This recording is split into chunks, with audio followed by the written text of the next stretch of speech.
Right, good morning, ladies and gentlemen, and welcome back to Thai Talk with Dan, the channel where we share your Thailand stories about you guys dating Thai girls, having a Thai girlfriend, what it's like to have a Thai wife, sometimes mongering adventures and general Thailand stories. Now, in today's story, we have a gentleman that is married that's not getting any nookie at home. So he decides to get involved with a Thai girl and fall for her. What could possibly go wrong in today's Thailand story?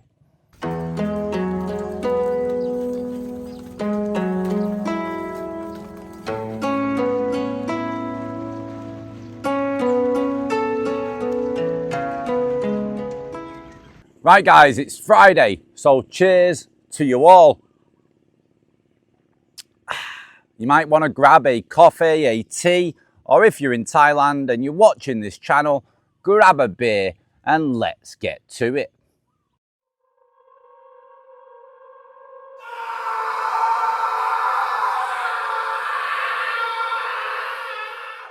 Dear Dan, thank you for your amazing channel. I am sure it has literally saved lives. My story doesn't really have any lessons to be learned yet, but I don't think I heard one like it, and I would like your opinion on what could have happened if possible. I am writing this on my flight home while still feeling overwhelmed by my emotions from this whole adventure. My name is Roman and I am 37 years old, average looking guy from the Czech Republic, living in England, Warrington, between Liverpool and Manchester. Now it all started after my wife gave birth to our son 10 years ago.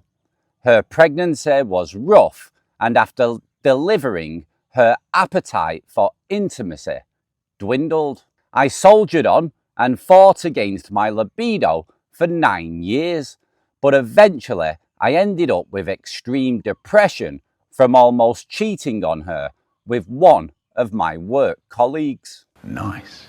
I confessed, and after some time she told me to find a lover, that she is okay with that as long as I come back home when all is done. I dismissed this as some sort of test at the time and kept pushing through it. In the upcoming weeks, she repeated this, and eventually I gave in and sat down with her to discuss the rules of what I will be doing. So, we settled on me going through the pay-to-play route as I was afraid that if I date, I might fall in love and abandon my family, and having paid nookie seemed like a good option to eliminate that risk. In the upcoming weeks, I was looking for a suitable lady, but all the advertisements I saw felt extremely forced. The ladies looked nothing like their pictures when I met them in person, and services offered were not matching. At this point, I wanted to give up on this, but fate had a different plan for me. As is tradition lately, there was a train strike on a day where I could not miss work, so I booked a hotel. Later that evening, I felt extremely lonely, and like many times before, I opened the website where ladies put their profiles, and there she was, a beautiful, perfect Thai girl with a profile description that would make a eunuch regrow his member. Too good to be true, I thought, but messaged her anyway. We agreed on a time and I was on my way. When I arrived, I was smitten. Before me was standing a goddess made of flesh with the cutest smile ever. Her name was Davika, told me to call her Dow. I swallowed heavily and stuttered out my name. She asked me if I had ever done this, and I looked really nervous. I replied that I almost but never went through with it for one reason or another. After a little chat and a shower, we did the deed, and I was in heaven. Never thought Nuki could be that good. She put a spell on me. I kept having dreams about that night and become musically creative again after many dead years. I produced drum and bass and house music. When I visited her again next month, it was maybe even better. During the initial massage, we talked and she told me how lucky she was to meet me. I was paying her for long service, pretty good money, around £800 per session. Wow. I did this because one of her other clients stole money from her and disappeared. I asked her for his phone number, managed to get his address, and convinced him to return the money. Surprise, motherfucker. She was absolutely thrilled and thankful and started seeing me sometimes for free, sometimes longer than paid for, or just hang out with me. However, her visa was running out soon. I asked her if I could visit her in Thailand, and she laughed and said if I come to Thailand that I will forget all about her. She agreed though and gave me her Thai phone number so we can stay in touch through WhatsApp. She also warned me about girls like the ones from your stories and told me to never fall in love with girls like her, that I will lose absolutely everything.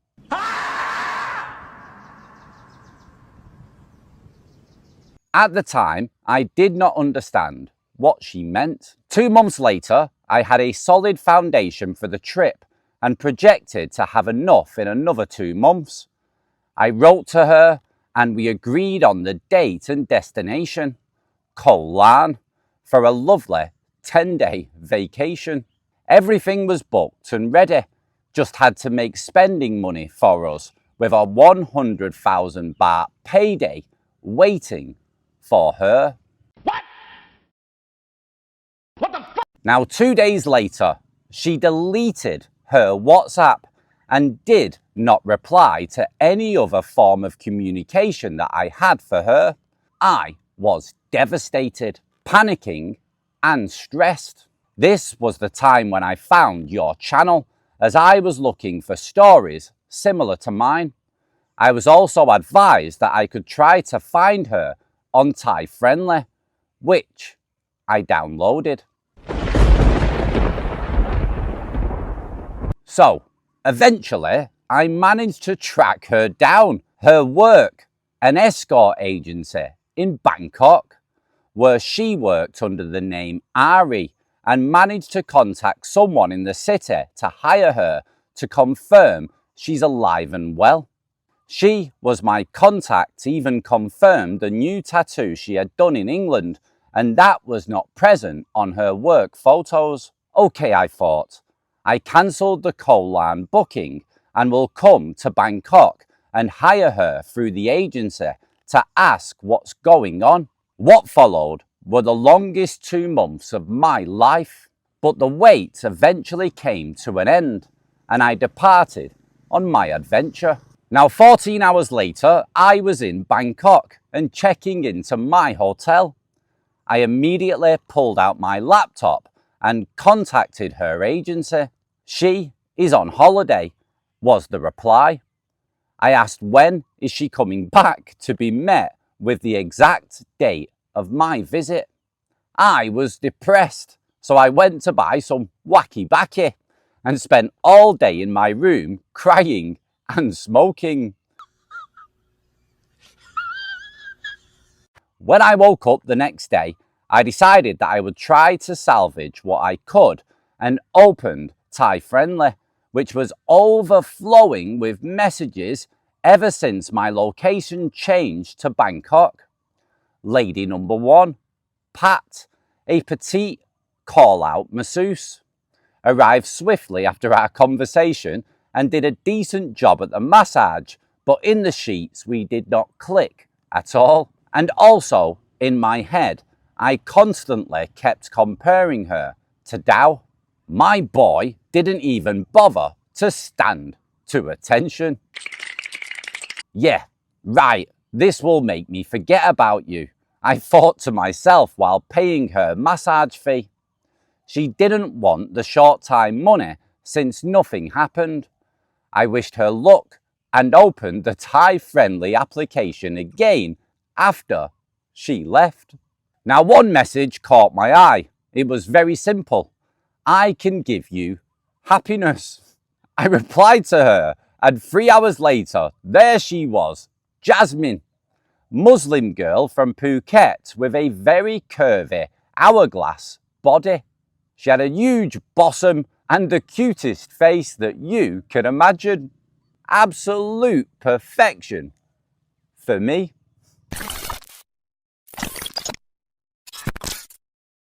So, we had a few drinks while exchanging little conversation using Google Translate, as her English was pretty much non-existent. Now, what followed next reminded me of Dao so much. Mouth like a vacuum and no gag reflex. I was smitten once again, and when we were done, I asked her to stay the night. When she left the next day, I couldn't get her out of my head, so in the afternoon, I wrote to her again. I made the decision to make her my holiday girlfriend, and I asked her to stay with me for the duration of the trip as my guide and lover at 5,000 baht per day for the total of 40,000, 60,000 cheaper than Dao. So she took me around the main tourist sites. We have seen the Leaning Buddha statue, floating market where she hilariously got us on a completely scam ride. She felt so bad about it that she covered the cost of the whole thing, 6,000 baht in total. We also went to the Skywalk skyscraper and enjoyed a ton of very nice food. Now, at one point, I asked her what she does for a living, and she said she works in a bar. And that's why she has to ask me for money, because she has to pay the bar if she is not working. So I replied to her and told her that I know how bar fines work. She told me she never goes with customers and that she just has drinks with them. She's totally different while holding 50,000 baht purse from Louis Vuitton and demonstrating throat skills of Sasha Grey. Damn! Also, didn't forget to mention that she has to send money to her grandparents, and I just smiled and said, it's no problem. We had an amazing 4 days together at this point, and she asked me if I wanted to go eat with her friends, and then we could go to a party. At this point, I thought to myself, here we go for an expensive ride, but as the total cost was much less than what time with Dao would cost me, I agreed. According to expectations, we went to an expensive Indian curry house, and her friends ordered a mountain of food upon which they descended like a swarm of hungry locusts. I was ready for the 5,000 baht bill, but to my surprise, one of her friends paid it and asked me just for my share. Well, mine and Jasmine's, but paying for Jasmine was fully expected at every point of this. Then, that night, we ran into problems. I ran out of condoms that I brought with me, and the ones we got from 7-Eleven were really a tight fit for my unremarkably, completely average manhood. As we were a bit drunk, we said F it and went for it, just to find that the condom slipped at some point. I hadn't finished yet, so no stress, and we went to the hospital to get tested for STIs the next day. We were both clean. All is good. Later that evening, she was begging me to not use condoms anymore, that she's on the pill, and we had tests done. Thanks to you, I knew this angle and giggled to myself while agreeing. I've had a vasectomy done, so I have no fear of bringing any more life into this world. Also, I love you came later that evening.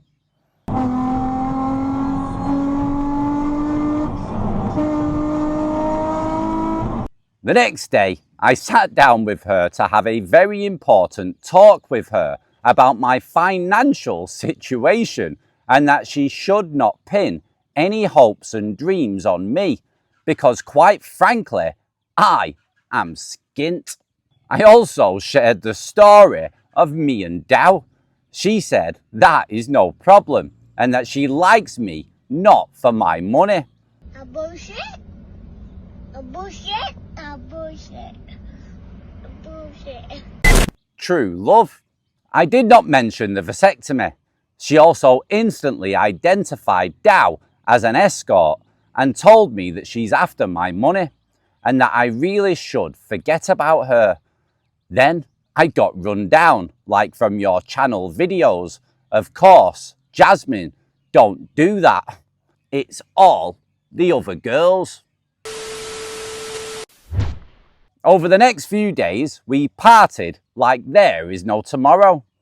Alcohol was flowing and I had more nookie than throughout the rest of my life with her and her friends, who she pretty much forced me to have nookie with. The only person I did not have from her circle was her sister.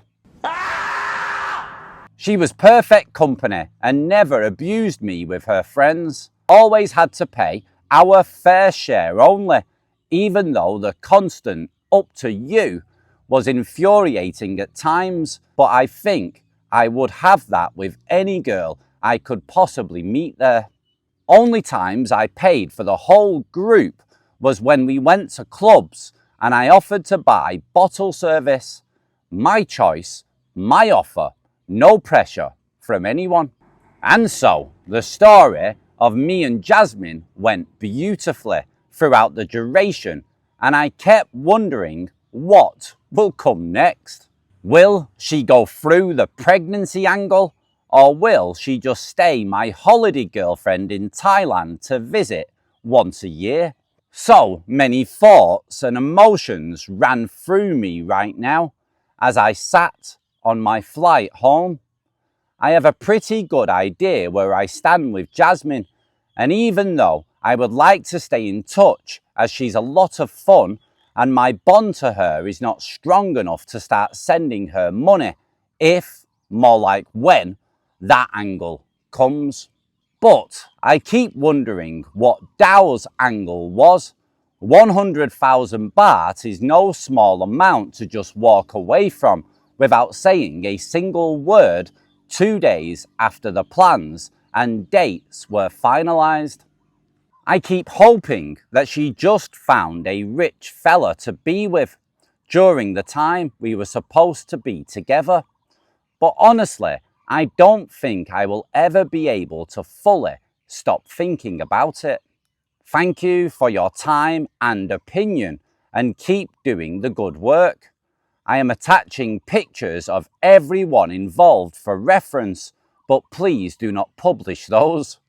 The story is fine if you think it's interesting enough for the channel. Oh, and before I go, one funny anecdote. Remember that video that prominently featured they fed me by hand? Well, Jasmine loved doing that, just no matter how hard I tried to explain to her that she makes me feel extremely embarrassed when she does that. I think that was the only time she didn't say, okay, anything you want, or similar, but instead went, I take care of you.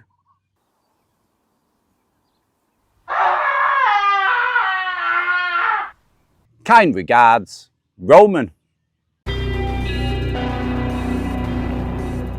Right, Roman, thank you for sharing your story on the channel. Now, what I think is Dao either had a Thai husband and children and she couldn't get away, or she had another boyfriend or another sponsor that turned up, and that was more fruitful for her than you. And she didn't want to get caught out. Maybe he checks her phone, so she deleted you from WhatsApp and everything else. That's my opinion. Now, for everybody else who's watching, please put your opinion down below. Now, in regards to Jasmine, it seems that it's very easy for you to fall for any woman at this point due to you being starved to death of nookie for so long. So any woman that's nice to you and good in the sack, she's going to be someone that you're going to fall for. So Thailand is a very, very, very dangerous place for you. And don't forget, you're still married. When a woman says it's okay for you to go and sleep with someone else, I don't think they really mean it. I think that they just get bored. When you're with someone for so long and you've had kids with them, it can get a little bit boring, and you've got to spice it up a little and make changes, and don't do what you normally do. You've got to make it interesting in order to try to keep your relationship alive. At the end of the day, you've got kids to this woman. Yeah, and no woman really wants you to go and sleep with someone else unless they are literally not interested in you whatsoever anymore. And then I don't think it's fair to stay together and be in that kind of situation. But I hope one way or another you can sort it out. Guys, what do you think? What's your perspective? Please put your comments down below. I'm only one man and you guys are many. So it's good for him to hear what you guys have to say. Right, apart from that, guys, I've had 2 days off. I felt absolutely shattered with making videos every day. And also I have to do my work as well. I have a routine with William and my days are quite hectic. So yeah, I've just had a little break, but I'm back now. Right, guys, if you've got your own stories that you want to share on the channel, then please try to take the time out and type them out and send them in to thaitalkwithdan@gmail.com. It's Friday today, guys, so I hope everybody has a fantastic weekend. Take it easy, stay safe out there, and ciao for now. Bye-bye.